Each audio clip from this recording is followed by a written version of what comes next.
committee meeting. It is Tuesday, March 26th. We have a quorum present for the meeting and certified and compliant with the open meetings laws. First, we got a public comment. Do you want nothing? All right, okay. Anybody else, public comment or communications?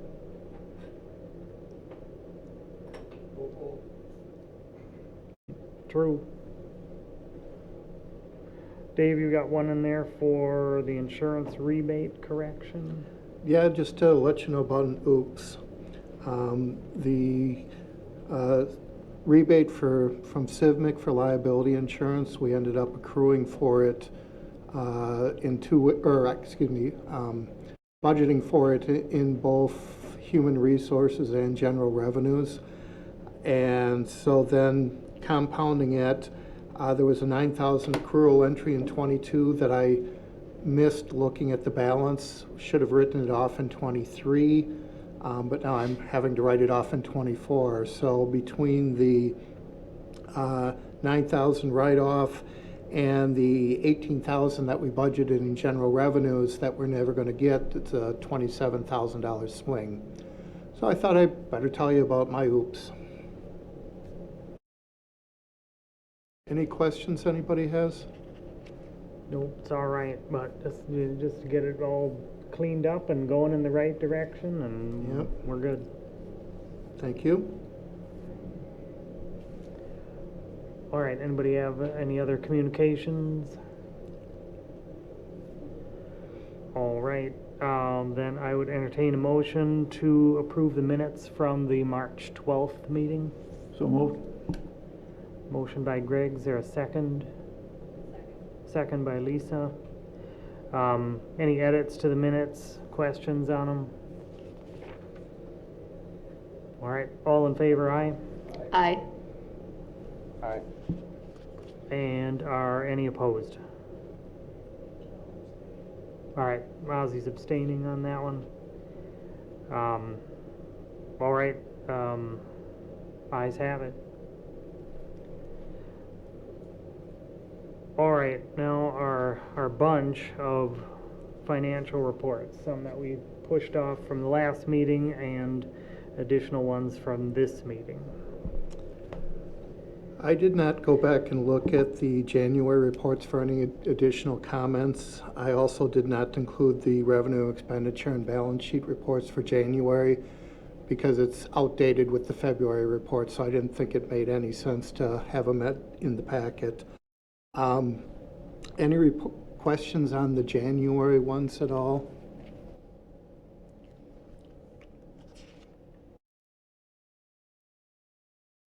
Okay. February, I've got comments interspersed throughout everything. A couple things I want to bring your attention to on the bank reconciliation. The Emmy Roth check went in the mail yesterday. They got their building permit for the panels done. So when you get to the negative cash reports for the TIDs, you're going to see TID 6, which is the Business Park North, took a big jump up, and that's because of the $650,000 check. So we'll start recovering with the tax increments as they come in future years, but going to be a little bit negative this year, which we had anticipated anyway. The other thing is that for general communications, just because it was 148.5, I looked up the detail because I assumed somebody would be asking about that. The biggest thing is the mobile radio project, which is shared between fire and police and was a carry forward from 23 to 24. Other than that, I didn't have anything specifically that I wanted to bring up in the treasurer's reports. Any questions on those? Dave, the radio one, the communications one, that was equipment that they're buying? Is it the control Yeah, it's panels, the or? upgrade to the dispatch Yeah. console. Yep, and that's the one that ties them both together then, right? Correct, yep. Perfect, okay. Nope, I knew that one was, or we had done that in CIP before, but I couldn't remember if purchases had been made or if it was just delayed. Okay. Just glancing quickly at both the budget amendments and the regular journal entries, I did not see anything that I wanted to bring anybody's attention to.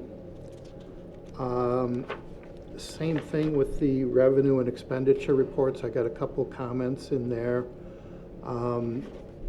especially about the city attorney, just because there's a 1-month lag in reporting by the city attorney for his fees. So I set up an accrual that we'll have to reverse, but this way it'll help give us a bit better feel for where they're going to be at 6 months and a year.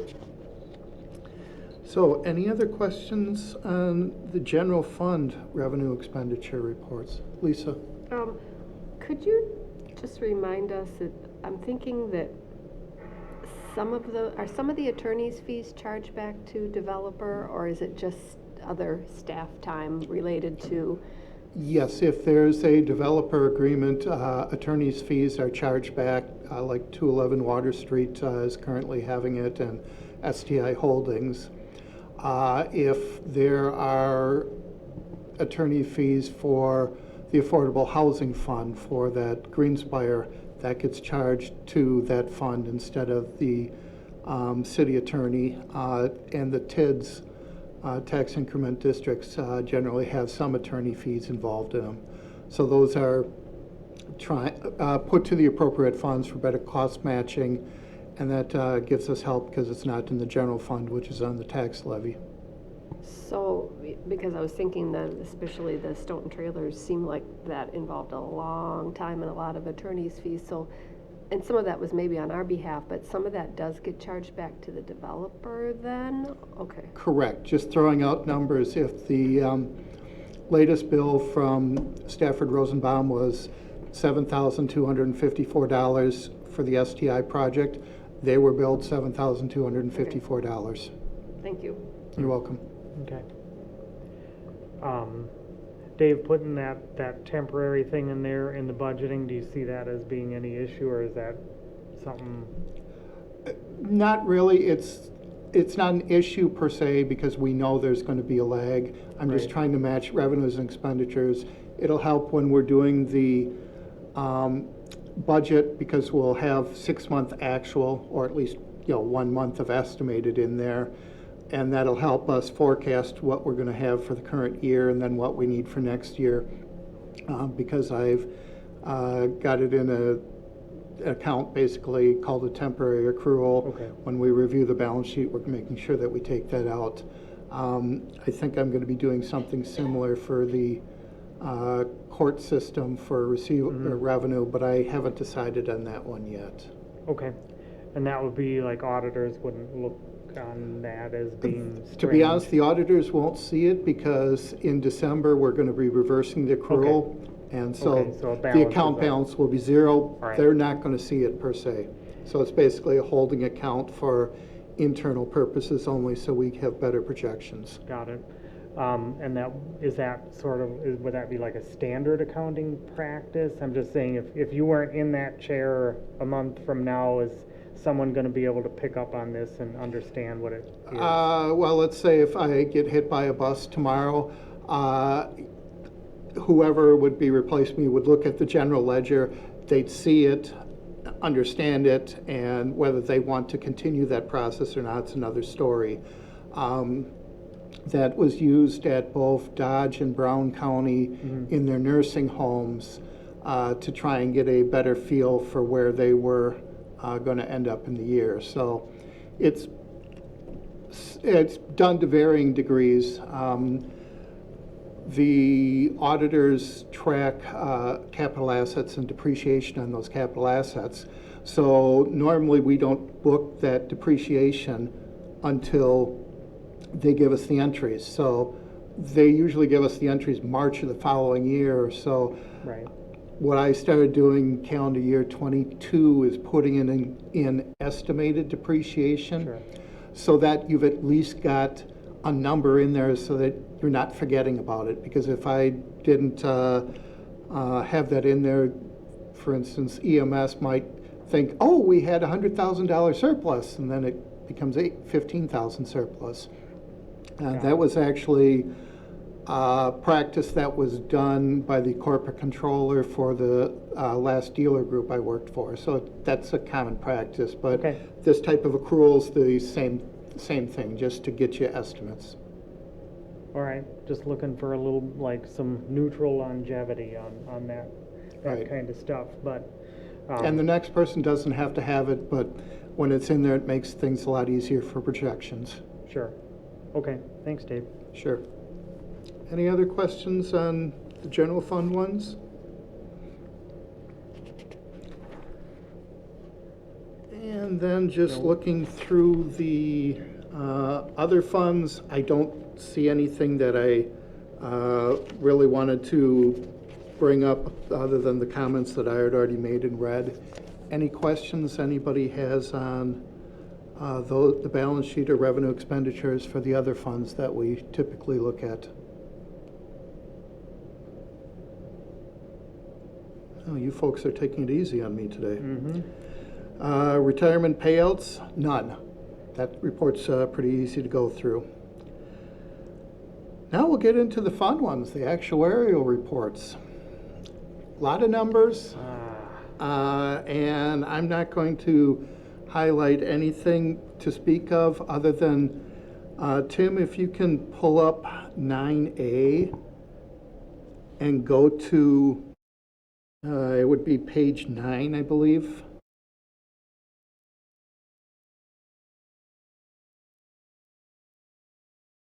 Yep, you're there. Okay, so this is for our pension for the volunteer firefighters. And long story short, the total pension liability used to be $1.1 million. It went down to $186,000. That swing of $961,000 is because of the change that we did when we made the pension a trust fund, irrevocable trust fund, so that we couldn't use the money for any other purpose. But that gave us the advantage of the cash balances which we had, which are over close to $1 million, are actually used in the calculation. So that was a big swing that actually benefits the city on our statement of net assets. So I can go into the detail on this actuarial report if you want me to, but I'm kind of guessing you don't want me to. Microphone, please. This does not in any way, though, change or make any detraction from making payments. Correct. Yeah. Yeah, we've still got the roughly, and I think it's going from memory, 961,000. We still budget for the approximately 42,000 in annual payments. Okay. So this is basically accounting treatment that helped us out. So by spending the, whatever it was, $27,000 in legal fees, my net position of the city went up close to $1 million. I think that was worthwhile. Plus it protected the pension funds so that they have to be used for the pensions. So looked at that way, it's win-win. Yes. Any other questions on the Milliman report? Dave, that one was, was that based on one of the audit findings that this whole thing went into play to put it in the trust fund to Nope, do that or is was this- my idea entirely, because my first year when I looked Great. at it, I looked at the actuarial report, and the actuary in charge of the one, I worked with him when I was at ETF, so I just emailed Jack and I'm like, why isn't cash listed? And he's like, well, number one, I didn't know you had any cash, but number two, then he got into the I see. accounting detail, and I'm like, well, that's probably something we should consider. And Tim and I talked about it, and we both felt it was appropriate to make sure that we created an irrevocable trust fund so that future, not saying that it would happen, but so that future councils couldn't raid that money for other Right. purposes. Okay, no, I mean, good thinking, so that we've got it there banked, so, okay. I did have one question with the discount rate, so we're at 3%, is that something that does float in there, or? Yeah, that Okay. fluctuates. They probably, if I remember right, they probably indicated where the discount rate I think it was was. 3.36 or something like that. Money weighted rate of return 3.54. Hmm. Typically, they cite the various, where they looked at it. Let's see if I can find it real quick here.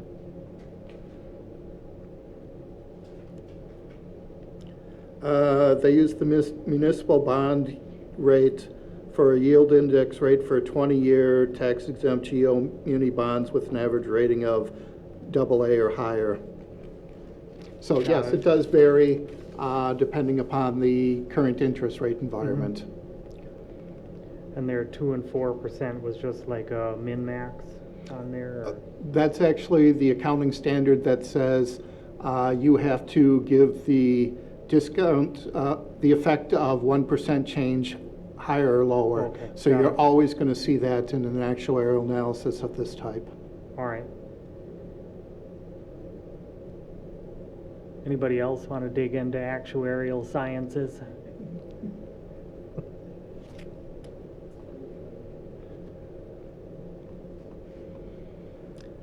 Okay, Tim, if you could then switch to 9B on page 14. Now, this one is for the OPEB or other post-employment benefit liability for the health insurance. And the reason we have this is because we offer the health insurance premiums to our retirees at the same rate as our employees, our active employees. And so in the parlance of both the actuarial and accounting standards, that's considered an implicit rate subsidy because, as you well know, as a group, as you get older, you have more health claims, and so the claims for a single person policy or husband and wife outside of a group would be higher. So we're giving them a lower rate. So this is calculating that implicit rate subsidy. So Tim, if you go to page 14, please.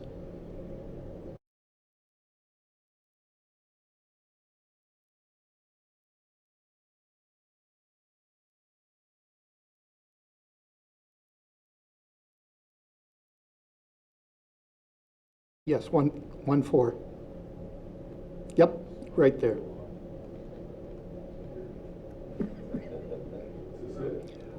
This works.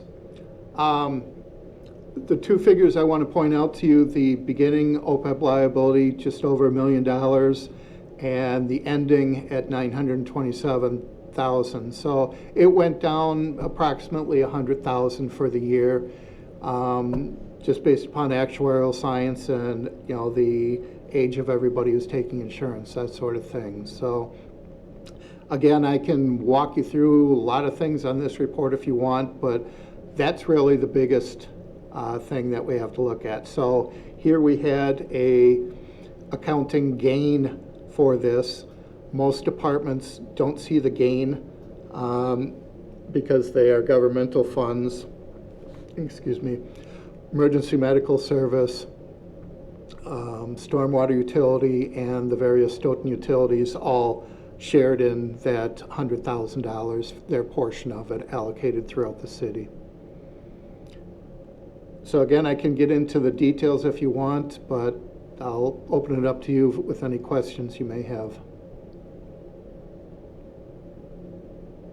I just thought some of the tables were a little bit grim when you start, going down the age brackets on there, and they're, Yeah.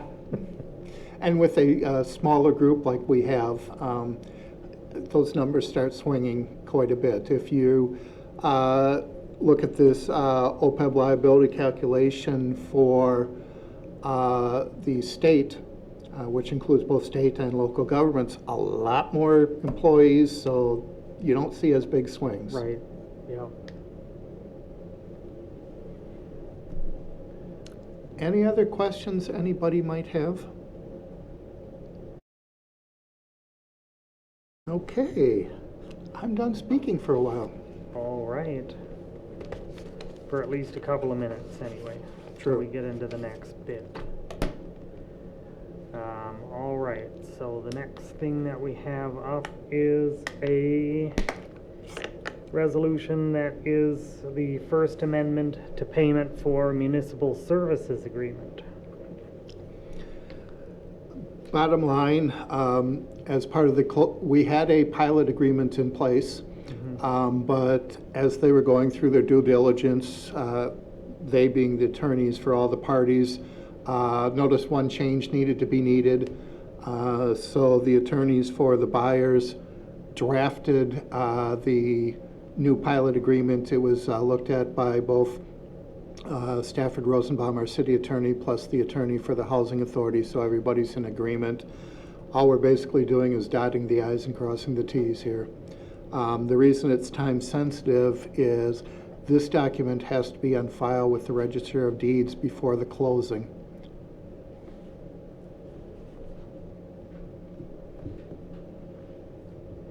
Yeah, this one didn't seem to be like too substantial of a change in there, so. No, it really isn't. I don't even remember which paragraph had the change, but it wasn't a big change. And honestly, I don't know what happened. The contract was signed, or the last pilot agreement was signed by all three parties in October. Don't know how it happened, but we missed bringing it to council, so council never approved it. So you're really approving it for the first time, at least from what you folks have seen. All right, does anybody have any questions on this, on the change for this agreement? No, I mean, this is a super exciting project Yeah, for sure. to be able to renovate Greenspire. They've been there, I don't know, 80s, 90s. I think some of the buildings are from the 70s. Yeah, we've only been able to update less than 20 of them, and there's, I think, 93. And then they were also able to secure some funds to do some sustainability efforts. So they're still analyzing that, but that was a significant amount of money as well. So we're looking at, you know, potentially solar. They're looking at geothermal options, which is really exciting because the folks that live there are on fixed income. So to be able to reduce their utility bills will be huge for them. It'd be nice if they could get the meter to run in the other direction, maybe.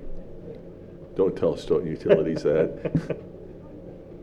It can happen, but not that often. Right.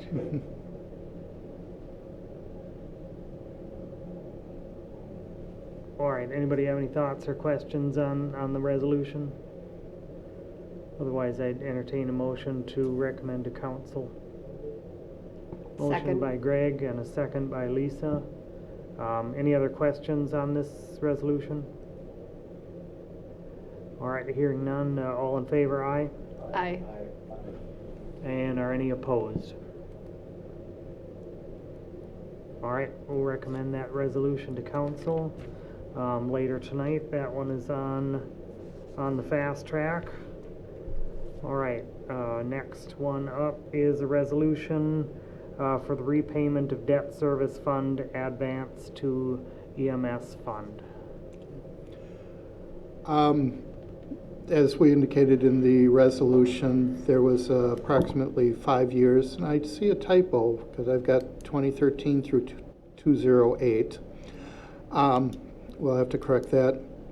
But for those 6 calendar years, if I can count, the EMS fund did not have enough cash to pay their debt service, so the debt service fund loaned them the money.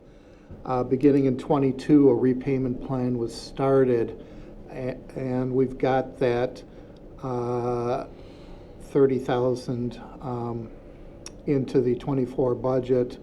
However, with the pending changes to the combination of the fire and EMS, we revisited this again, and my recommendation is that we just do the payment right away, get it done with, rather than having another 8 years for repayment, because basically what's happening is EMS borrowed money so that they can invest it instead of having the debt service fund invest it. So I thought, less work, let's just bite the bullet, get it done all at once. So that was my recommendation. Any questions on this at all? Was this the money that was originated for the building remodel? I would have to assume so, but I couldn't tell you for certain. I think that's what it was for.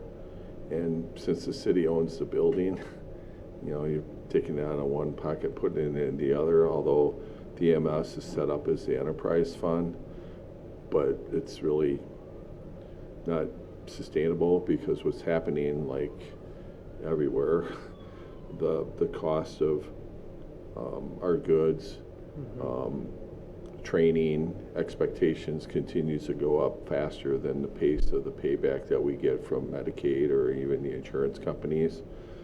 So it seems pointless to continue to,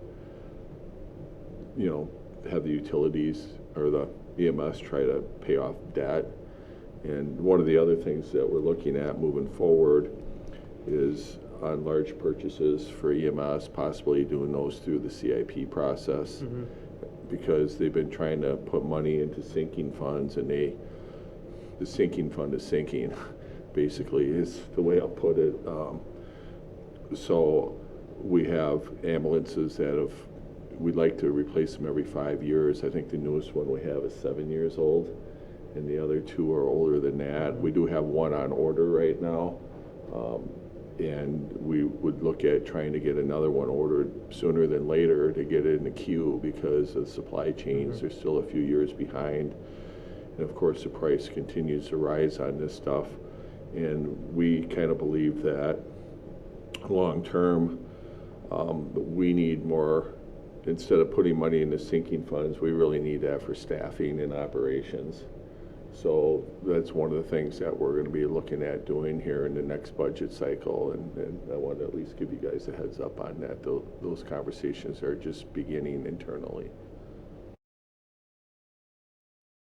That was kind of my one follow-up question on it, was so some of that money to repay is going to come from those sinking funds, whatever's left of the sinking funds? Well, yes. You could call it the sinking funds would then have to cover the negative operational fund cash. And I'm going from memory, even after I give this cash back to the debt service fund, there's like $450,000 left, so it's not like they're destitute. Right. Okay. And this doesn't have any impact on the ambulance that's at least on order or hopefully to come in this year? Correct. That was using and ARPA. CIP, and it's budgeted, including ARPA funds, Yeah. to use it. So Yeah, Lisa was also able to secure a state grant, which I think was 180-some thousand toward it. So I think 130, but 130. Yeah. Okay. Okay. So the combination of that and ARPA funds is going to pay, hopefully, for all of it, but we'll see what it actually comes in price-wise. it won't cover all the equipment, Yeah. because my understanding is that when you get the chassis, now comes the thing, okay, we're gonna put in this type of box system and these types of supplies, so that might be an additional 50, 70, but that's not a capital item per se. Right. I know when they resell some of them and buy up the used ones, some of them get turned into food trucks. Because they already suppose have that the would- electrical bus in it, so Yeah. works out. Anyway, Interesting.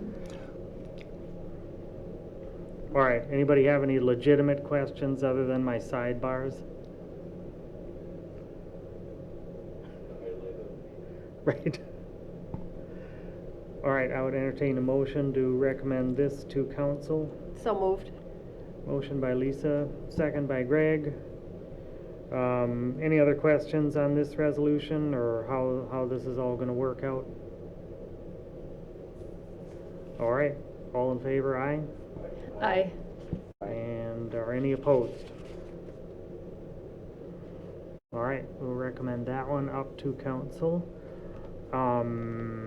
Next is the discussion and possible action regarding special assessment policy. Okay, I included a memo in here, just thoughts on various things, but one of the questions that was asked was how much we have for fund balance, compared to expenditures, and depending on whether you're using 3-year average or 5-year average of expenditures, you're looking at anywhere from 27 to 33 and a half months. Well, that's a lot of months to be able to keep money, and while I don't think we need to have a goal like the general fund of 3 months, because this is a smaller amount, I think 27 is a little bit large. So that's one of the things that we want to talk about. And I've got 2 things, or points A and B, as to where the largest cause of the fund balances were. So on the second page of the memo, I've got some various questions that we don't have to answer tonight, but at least start thinking about it to see what you want. As to how many months of expenditures do you want to retain? And then if we're going to cut it down, what methodology do we cut it down? I listed 4 possible ideas there, but of course there's anything else you want. We could use it to buy Beanie Babies and bubble gum if you want. We should probably talk about indexing the interest rate to CPIU or something like that. As Brett Haber pointed out, we currently don't charge people for ADA improvements, but that's not in the policy. We should probably adjust the policy. And whether curb and gutter should be assessed to the property owner or not. And then anything else you folks might want to put in there. So I'm going to open up the floor to you folks. I've got it set up on the agenda. You can take action if you want. You can continue to discuss it. You could say, Dave, I want to think about it more, whatever you prefer. We don't have a specific timeline, although when we start billing people out later this year, we probably should have a policy in place. All right, who wants to start? Lisa? I just had a question on the delinquent payments. Do most people catch up, or are there some significant, delinquencies as far as paying? Well, we've got a payment plan, which most people do follow through. But if you are delinquent on special assessments, it gets to a certain point and then we add it to the tax roll. So it's usually collectible one way or the other. That's not really a Correct. long-term issue. Yep. Okay. And I guess just an initial thought was, because I had forgotten about this, the planning and development engineering technician, it seems to me that I would like to be paying them like we pay other people. And so I'm just wondering about that. My first thought is maybe having a discussion and see what others think about changing how we're funding that position. Because it seems like, I don't know if we're maybe robbing Peter to pay Paul, or we created a special exception that I'm not sure is a great idea, but maybe it is. So I'd be interested in more about that. To be honest, that's why I put it down there, because I'm not thrilled with the way we do it now, and I'd like to see it changed. Yeah, and I can give you a little history on that. So the position that you're talking about is a position that goes out in the field and does inspections, sidewalks, roads, those types of things. And that's work that traditionally, we had a third party, our engineer, Strand, would do that work. And that was part of the CIP request for our road projects or our sidewalk projects. So the rationale was, well, instead of paying Strand out of the CIP, we would have somebody in-house and continue to pay them on the CIP, because quite honestly, we couldn't pay for it out of operations. And actually, by having somebody on staff, it gives us more flexibility and arguably more bang for the dollar, because even though we're paying benefits, that person is more readily available for these inspections. So I think the policy decision is, do you think it's appropriate to pay out of the CIP? I don't know if we can put a position like that and fund part of it through our cost reimbursement agreements or through the TIF. Maybe there's other opportunities that we could discuss deeper. Right. It would be a drain to try to fund it through the operations, though. In total, I agree with, that would be hard on the general fund to take, but this is probably something that we should look at further, because you've asked when we do the budgets to not use fund balance. Well, this was an example where we were, do we want to continue doing that?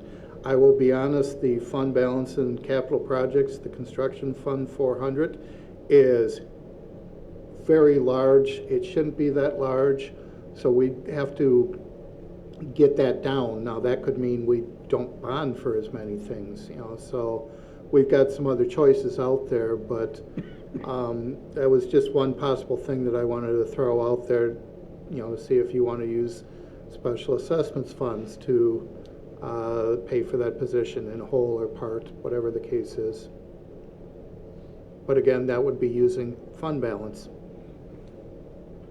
Yeah, so I'm open to having a discussion. It's just, if we have to pay it out of the general, that means something else has to go, or something else that we might want to include in the budget next year would no longer be considered. Right. And you don't want to get too carried away and try to fund many positions, and maybe not even this position in this fashion, and that's precisely why. But it was, like I said, it was basically, instead of paying the engineer, third party, through the CIP, we're just paying a non-staff member. And we might have done something similar to that, and you'd have to check on the custodial, but I'm not 100% sure about that one. There was talk at that time, because we used to contract out the custodial services as well. Well, the custodial part of it, in the past, the rental income for one community bank and the old senior center access was helping to offset business, or the building maintenance fund, which included a portion of custodial. But with the suggestion that I made for the 23 budget, we stopped using that because I'd rather have the rent from those things used for operational costs, and I can always issue debt for capital for building maintenance.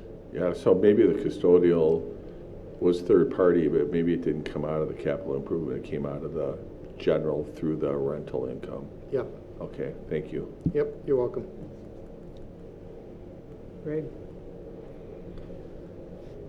Okay, reading through this, item 5 jumps out at me, determining whether curb and gutter changes should be assessed to property owners or not.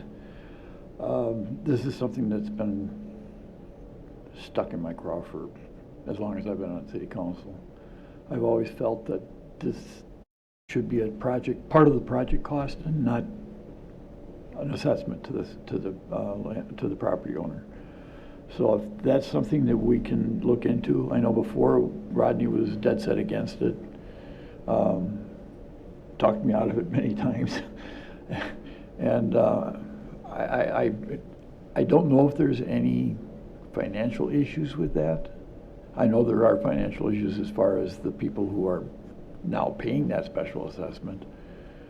I'm not sure how we'd get around that, but Well, assuming for a minute, I'm just going to throw out numbers, that we say, okay, John Q. Public, in total, you don't have to pay $75,000 for the curb and gutter.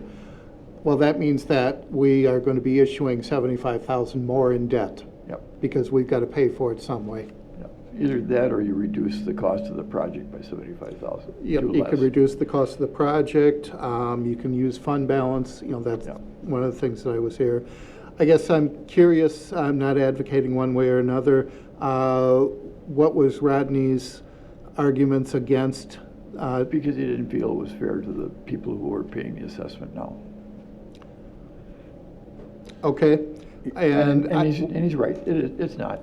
well, and I guess I would play devil's advocate. Let's just say that we change the assessment and instead of charging 50/50, we say, John Q. Public, you're going to pay 75% now. Well, they'd be arguing, well, they paid 50% in the past. No matter what we change, somebody is going to be upset. Absolutely. Yeah, I think the other part of it was, there was a theory that it was curb appeal and it added value to the house.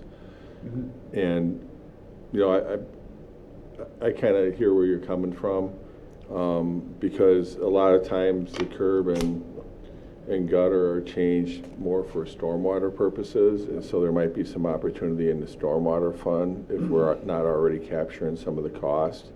Because a lot of times when we do that, and even the aprons, we're changing the crown of the roads and things like that, which result in more grading, which sometimes creates additional need. So I think that would be something we'd want to talk to Chris and Brett about and see what their thoughts are on that. The other part is the sidewalk. Are you suggesting we just leave that as is, because that's the other I think thing? the sidewalk we leave as is, because that's something that we make a determination on it individually. Some places we want to put sidewalks in, some places we don't, because it's just doesn't make sense to put them in there, so. Yeah, I think what it's going to come down to is we're either going to do less work or we're going to borrow more money if we're going to not special assess for that. So I think we can dig deeper and then bring back the comments from I would planning appreciate director that. and public works director, so. Would you want those two individuals at the next finance meeting, or is a memo from them enough? Would you want both Brett and Chris to attend the next finance meeting, or is a memo from them on the topic enough? I think the memo is enough right now, and if we need more, we can ask them to come to a meeting. Okay. Yeah, I would agree with that. I'd be interested to know what kind of cost that would be for the city to undertake the curb and gutter. But I guess there's three things I'd like to look at, maybe some leadership feedback on, which is, like I said, the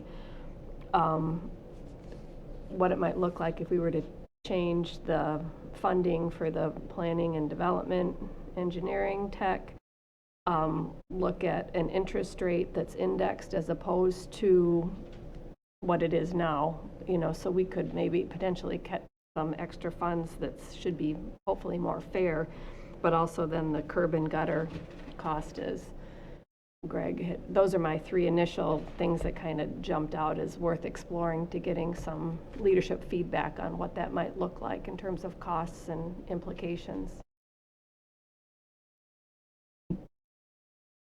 And those were literally like all the three things that I had notes on were, we should find a comfortable balance point on there of how much do we retain within the fund, and what, like you said, how many months expenditure or some other metric that we'll use to keep Okay. that value in there. 27 months is much, but maybe we can get that down to a little bit leaner value, not to undercut it, but also not to have a lot laying around in there. And then the others were saying about clearly that planning tech position is valuable. Oh, I'm not saying get rid of it by any means. I'm just Right, looking right, at the but I mean, funding just- source. So I think that because it is a valuable position, that I think it's worth looking into, seeing how we can get, improve your comfort level on how we fund that one, Okay. for sure. Yes, and then to some, whatever interest rate, CPUI or a bond rating or whatever rate, something that isn't within our control but outside. Right, yeah, I always like indexing to somebody else, because then I can point to them and say, not us. Yeah, it's them, for sure. We should certainly, I mean, once we decide on all of these other things, but get that ADA piece into the policy when we do the whole update of what we decide out of this. One other I thought would be, and I would like to see if CACP would do periodic reviews even on policies and that, because a lot of times, we'll have a policy that was like revised in 1999 or something like that, and maybe it would be worth, like, you take this pile of them and you look at that and no, we don't need to make any changes, or we need to make some changes, but this seems like one that would be pretty applicable to be in a rotation for looking at. I can mention that to Candy as the clerk. Sure. Who deals with that committee. Yep. And I'm not. Maybe we just rank the policies as like, here are big ones, or here's one we've revved like every other year, so maybe those get to the top of the list or something like that. Okay. So I guess what I'm kind of envisioning is whether it's a joint memo or separate memos from Chris, Brett, and myself with some explanations, saying, okay, here's our recommendations on these areas, and to be decided next, so that maybe at the next meeting we cross off another one on the list or something like that. Mhm. Yeah, like you say, I mean, assessments aren't until later this year, so we've got a little bit of time to get all the language right in it. Okay. Anything else on this topic? All right, the next one we have then is discussion and possible action regarding city property disposal policy. You gave me a great segue. This policy was from '05. It hasn't changed. When we were trying to look in the history, the policy says amended by the council on January 11th, '05. There's nothing in the minutes about this policy, and there's no resolution on that date related to it. So Great. I don't even know if this has been amended or if this is the last one. But again, we don't have to make a decision tonight or anything, but to be honest, a value of $500 where common council has to approve, get rid of it, is really low, and I don't think you want to get involved in things like that. No. So I think even that disposal limit of $25 is something like, I mean, yeah. So I don't know if you wanted to make a decision tonight or anything, but this is one that we'll have on the agenda again if you don't want to make a decision, but we probably do need to update the values. So at a subsequent meeting, if you guys in total can come to consensus what you want, then we can redraft the policy with the proposed changes and make sure that it's covering everything that you want. do you have values in mind based on other places that you've worked for and their policies, or? To be honest, I'd have to look. I don't remember a disposal policy for any place but Brown County. Okay. I think the school district has one. Yep. We could look at theirs. I love plagiarizing. Mm-hmm. Yeah, that'd be a good starting point in there. One other I thought in here was says something about putting a classified ad in the newspaper. Are we bound by a state statute to do that, or? Not all that right. I'm aware of. I can check Rick's with the shaking his head attorneys. no, so. All right. I mean, that, it seems like the ad would probably cost you more than the item. Yeah, especially at $25. Right. So that one may be a strike out of there. And for getting rid of our, I think we've used, or at least Brett, I think, has used, like the Badger surplus, the online auction outfit to get rid of some of surplus or equipment. Not that we'd write it directly in there, but I mean, maybe write it in as something as generic, like, third Various party online auction services or Right, whatever. Just a point of information, Dodge used both that service and another broker for trying to sell, and the online auction consistently came in better than the other broker, so they stopped using the other broker. Sure. Yep, that one I bought maybe too many things from Badger surplus. So anyway, Greg? Yeah, quick question, Dave. Yes. I was wondering if you could speculate on this, item 2, part in quotations there, or parentheses, about for department use only, not for employee purchase or personal use. Can you speculate on why that would be? Is there a legal issue for that? I don't think there's a legal issue, and Rick, feel free to chime in, but speculation is that they did not want the employees to buy city property at a steeply discounted price, because that might look like they are getting a benefit that another member of the public is not able to Okay, get. so they would have to go through the bidding process just like anybody else. Okay, that Right. makes sense. That's what I'm thinking caused that sentence. Yep, that makes sense. I think it'd probably be clear, because it should be more clear, but that's my only thought. Go ahead, Rick. Yeah, I would agree with Dave. I mean, I'm not 100% sure on what that parentheses means. Maybe it's only for like department heads and regular employees. It doesn't, yeah, it's just trying to say that employees shouldn't be using this policy or disposing of property or trying to acquire disposed property. But that's just speculation. Jane? Sounds like one of those legal disclaimer things that are at the bottom somewhere where it says,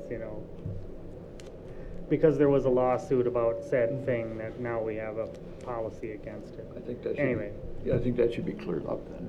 Okay. As part of the policy. All right, any other thoughts on the disposal policy? We'll keep, Lisa? Just a side note, that I think a couple places that I worked, if it was stuff that you just couldn't really sell, like office chairs, I think they put like nominal amounts on and then donated it to charity, but that's also can be a hassle. But I think it did have something to do with the conflict of interest to make sure that, employees were not taking advantage of high-end items and that sort of Right. thing, so. The police department has one piece of equipment that was donated for the K-9 program, but they can't use it for whatever reason it was. So they're offering it up for a donation to the Paul Krabby Memorial. Yeah, so, Okay. All right, anybody, any other thoughts on the disposal? All right, well, we'll gather some more ideas on that one and wordsmith up a policy for that. All right. I don't think the other two items are necessarily time sensitive either. I would agree. I was just going to say, Okay. let's defer those to the subsequent meeting. For the Muni Court receivables too, I didn't get to it, but I think it would be beneficial to have the Muni Court clerk at the next meeting if she is available to talk about the process. I do wish they didn't disaggregate that data so much that maybe you could pull some trends or something out of it, but I know you can't look at And that. there may be ways in the software. I know the CCAP system at the state was very robust, and once you got to learn it, you could really pull what you needed to. But without me having access to the software, Right. it's kind of hard to say what's there. So I agree with the mayor. 14 and 15 can definitely be deferred to a next meeting so that we don't go Okay. over. Yeah, I was trying to write a GPT that would look into, or at the court stuff, but it wasn't working as well with, because it was in a PDF, so it wasn't happy with that. I can give it to you in Excel. Okay, then I can write a GPT script for it. Okay, I'll send you the Excel file. Perfect. All right, so everybody's good on deferring the next two items out till next Just meeting? a word of warning, it's a import from a Crystal report into Excel, so it's kind of ugly. That's okay, I can get it to reformat it. Okay. Move to adjourn. All right, motion by Greg to adjourn, is there a second? Second by Ozzy. All in favor, aye? But Aye. Any opposed? All right, meeting's adjourned. Thanks, everybody.